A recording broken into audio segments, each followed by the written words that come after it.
Quiero presentar un cordial saludo a los estudiantes de la especialización en gerencia de proyectos de la Vicerrectoría Regional Llanos en esta nuestra penúltima sesión del curso Proyecto de Grado.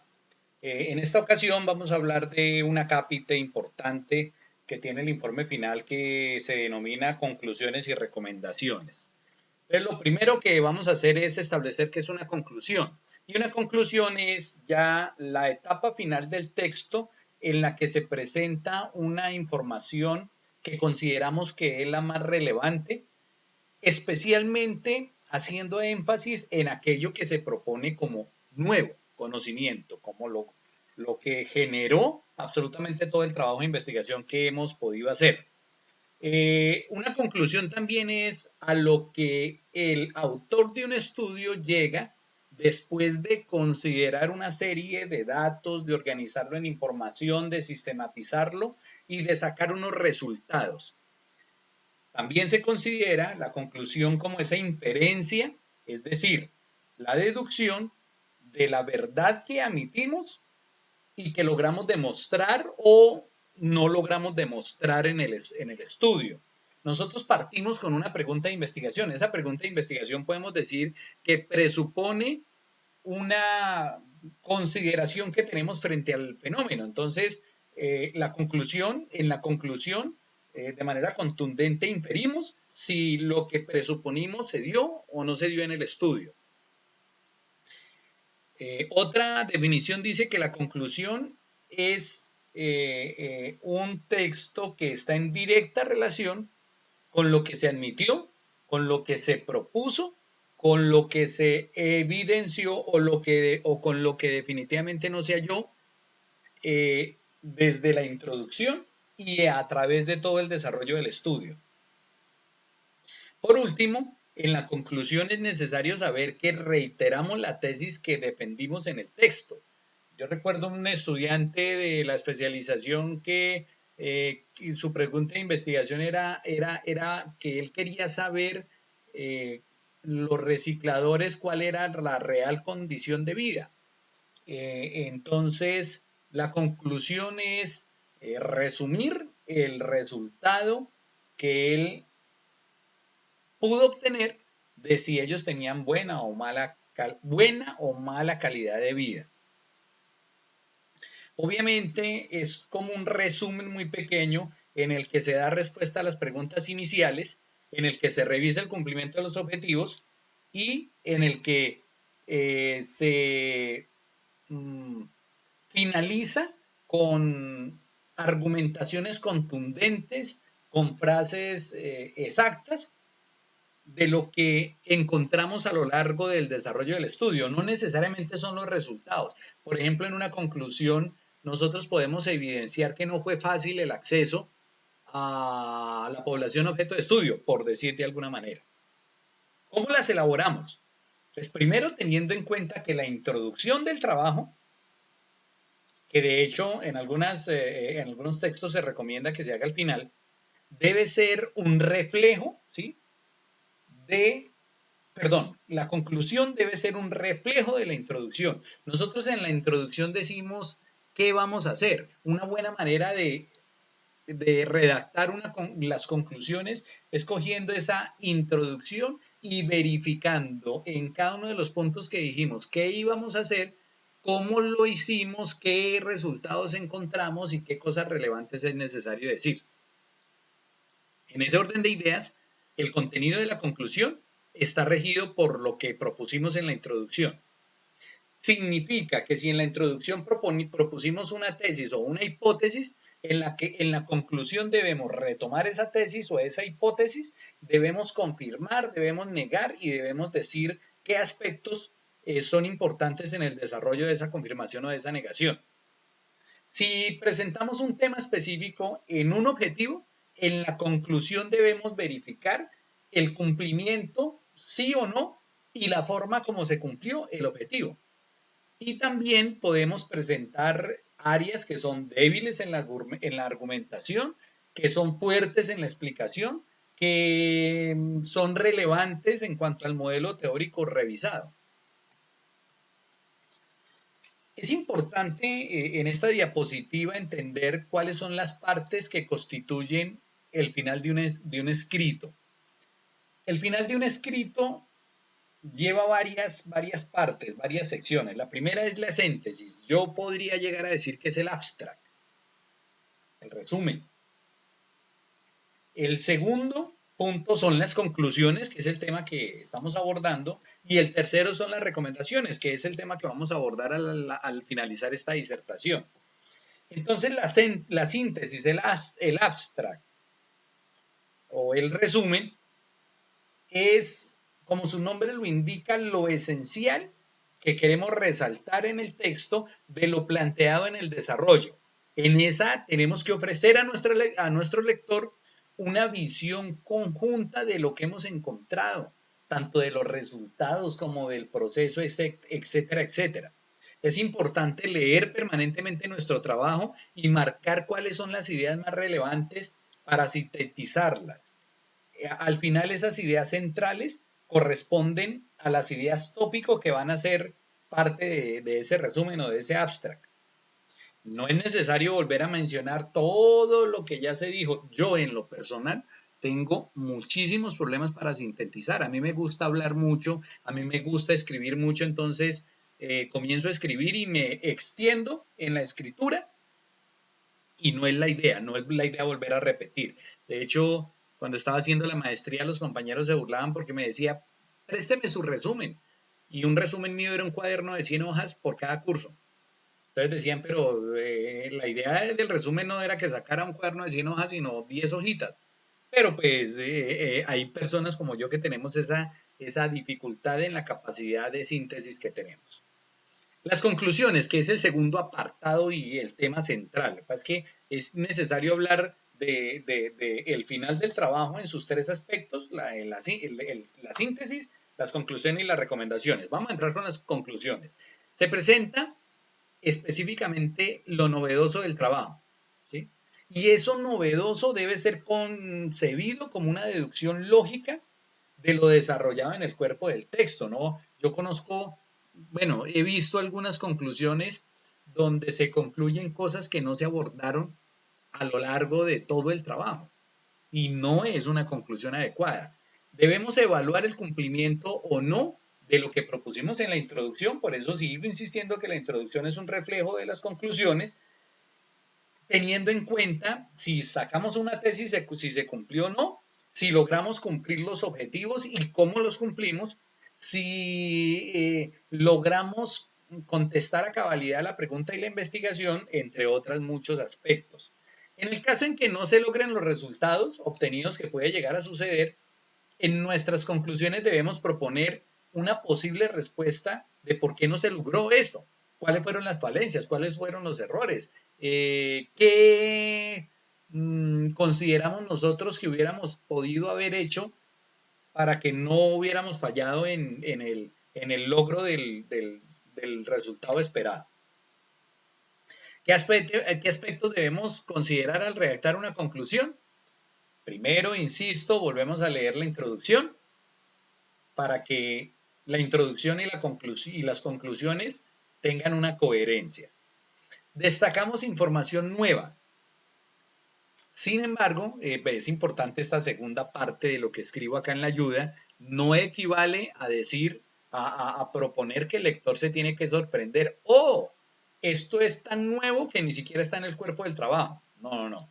La información nueva tiene que estar relacionado con el nuevo conocimiento que estamos sacando a la luz. En la conclusión, lo que mostramos se debe deducir con D, y debe resumir absolutamente todo el desarrollo del trabajo, ¿sí? De tal manera que las conclusiones puedan resaltar por sí mismo lo que pudimos evidenciar en el trabajo. Yo en ese momento hago un alto en el camino y les digo, las conclusiones no pueden ser más de 4 o 5. No son 20 hojas de conclusiones, porque hay investigadores o hay jurados que primero leen las conclusiones, leen la introducción y las conclusiones y de acuerdo a eso se dan una idea de todo lo expresado en el trabajo. Entonces, Insisto, son 4 o 5 conclusiones, no son más, por recomendación, ¿no? Vamos a poner un ejemplo de conclusiones.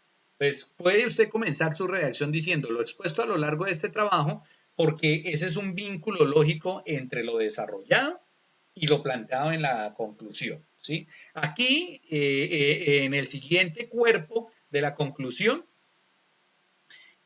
sintetizamos o resumimos los planteamientos desarrollados. La igualdad, cuya noción clásica se expresa mediante la fórmula, ¿sí? Etcétera, etcétera. La amplia aceptación de esta formulación clásica viabiliza y justifica dos aspectos que deben ser precisados en esa noción básica. Yo no les voy a leer absolutamente toda la redacción porque para eso les entrego a ustedes la ayuda. Sin embargo, léanla y lo verá que tiene los elementos que hemos venido.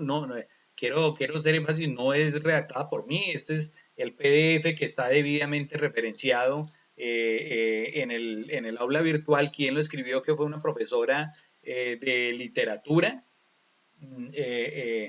Y que sabe mucho más que yo de esto, entonces por eso la tomo. Entonces aquí se sintetiza los planteamientos desarrollados. Es importante estos marcadores de texto. Por tanto, la igualdad en la aplicación, teniendo en cuenta lo anterior, a continuación son esos marcadores y con la conclusión que responde al primer objetivo que se planteó en el trabajo. Otro ejemplo, cuando retomamos la pregunta de investigación, las afirmaciones recién enunciadas abren las puertas a una serie de consecuencias. Aquí solo interesa explicitar aquella que se relaciona directamente con la pregunta de la investigación.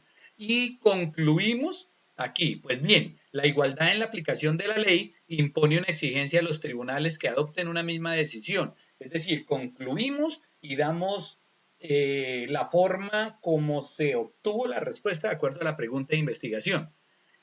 Otra manera de hacer las conclusiones es cuando proyectamos nuevas preguntas de investigación, ¿sí?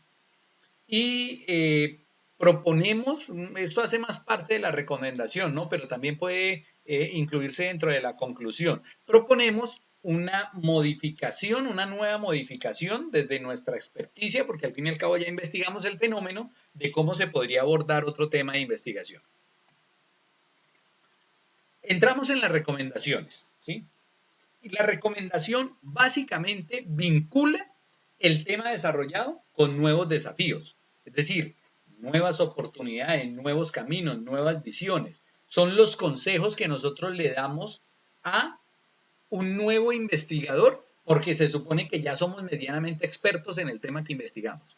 Estas recomendaciones pueden estar relacionadas a otras disciplinas, no necesariamente al área del conocimiento que nosotros abordamos, pero que sí debe tener relación esa nueva disciplina con el área del conocimiento, ¿sí? Podemos también hacer una recomendación o dar un consejo respecto a otras temáticas, ¿sí? Entonces, como estamos estableciendo nuevos desafíos, es necesario, primero, seguir realizando estudios con base a la perspectiva que hemos propuesto, ¿sí? ¿Y qué logramos con esto? Legitimar nuestro planteamiento final. Recordemos que por allá, en el anteproyecto, justificamos nuestra investigación. Entonces, esa justificación puede hacer parte de la recomendación. Plantear un nuevo estudio que surja a partir de lo que pudimos abordar en el texto y explicitar las limitaciones del trabajo para que el nuevo investigador no sea recurrente de pronto en los errores o en las dificultades que nosotros encontramos. Eso va a permitir expandir los alcances de la propuesta que desarrollamos, que no es nuestra. Es una realidad que hay en el mundo y que nosotros intentamos explicar o profundizar. En las recomendaciones, por tanto, es importante considerar las implicaciones de esos hallazgos, si hay implicaciones sociales, éticas, bioéticas, morales, legales, para que alguien pueda tomar una decisión con base en el estudio que hicimos. Es necesario también identificar un vacío en el conocimiento y también debemos proponer nuevos interrogantes, ¿sí? Si nosotros entregamos buenas recomendaciones, eso va a favorecer el espíritu de colaboración. Es decir, yo hago un ejercicio mnemotécnico que es imaginarme un investigador que va de una manera u otra a retomar el tema que yo estoy dejando. ¿Yo qué le diría? Le diría, venga hermano, tenga mucho cuidado en el momento de plantear el objetivo de estudio. Fue muy grande la muestra, muy pequeña, u ojo que no fue representativa. Ese es el ejercicio mnemotécnico, son unos consejos que nosotros nos imaginamos que le estamos dando a un nuevo investigador. ¿Qué tenemos que tener en cuenta en la redacción de las recomendaciones? Primero, un asocio lógico con las conclusiones y con la síntesis del estudio. Desde la introducción, las conclusiones y las recomendaciones debe haber una asociación textual lógica. Establecemos algunas sugerencias que logramos encontrar en la solución propuesta, ¿sí? Indicamos las implicaciones del estudio, por ejemplo, cómo nos fue en el aspecto metodológico, cómo nos fue en la selección y en el diseño de los instrumentos, cómo nos fue en la aplicación de estos mismos, ¿sí? ¿Qué debimos haber tenido en cuenta en el desarrollo de nuevos o de otros posibles instrumentos? Si hubiera sido conducente o no, ¿sí? Es necesario en la redacción mantener esas estrategias metacognitivas, es decir, que le permitan a la persona que está leyendo crear a su vez su propia idea sobre el estudio y establecer que ese nuevo conocimiento sin el menor asomo de duda es un valioso aporte en trabajos de investigación futuros. Otros aspectos a tener en cuenta en la redacción. Primero, el manual de estilo de cada universidad. En la mayoría de las universidades colombianas encuentro que por regla general, y no solo colombianas, ¿no? Por regla general las redacciones de investigaciones tienen que hacerse en tercera persona, no en primera persona, ni del singular ni del plural. No hablamos de yo o de nosotros, hablamos de tercera persona del singular. Él, ella o it, lo que en inglés es it, que es como esto. Así se debe redactar. Ojo, debe tener un entrelazamiento de tal manera que la unidad lógica de construcción se sostenga. Que no vaya a aparecer una redacción que no esté, perdón, una recomendación que no esté reflejando lo que encontramos en el trabajo. Debemos enlazar el texto entre párrafo y párrafo con esos conectores. Por tanto, debido a que, de acuerdo a lo anterior, el redactor desarrolla intencionalmente la epistemología de la disciplina, es decir, en derecho se llamaría jurisprudencia. Nosotros decimos, explicamos desde el punto de vista epistemológico el desarrollo del área del conocimiento en materia de nuestra investigación.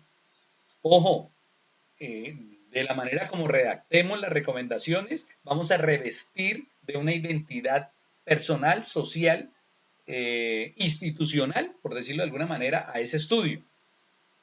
¿Sí? Se supone que todos los proyectos de grado de la Uniminuto deben tener una coherencia en el estilo, en la redacción, etcétera, etcétera. También debemos repensar permanentemente los datos, redactar las recomendaciones al final del trabajo. Yo a veces les recomiendo a los estudiantes cuando presentan proyectos complejos, me he sorprendido con los trabajos que me entregan algunos, que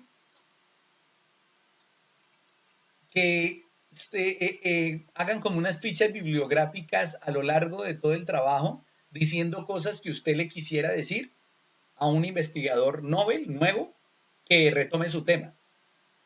Pero las recomendaciones se redactan al final. En eso quiero ser bastante claro.